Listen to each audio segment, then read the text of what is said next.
More waffle from a bunch of political incompetents. We elected them, they have a 20-seat majority, pass the legislation and get on with fucking making decisions. Instead, we have Simon Harris and Micheál Martin dithering, talking shops, holding press conferences, doing nothing. We elected a government, they published a programme in January promising to remove the cap as soon as possible, and 9 months later in September, no action.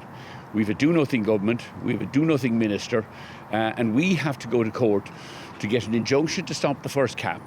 And now you have the bureaucratic idiots on board Planola imposing a second cap, which is contrary to almost the noise procedures at every other European airport.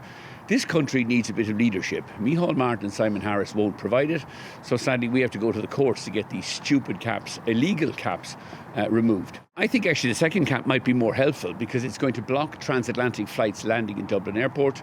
I suspect that's going to enrage the White House, and maybe perhaps when the White House stops Aer Lingus landing in the US, Micheál Martin and Simon Harris will finally get up off their arses and get these illegal caps abolished.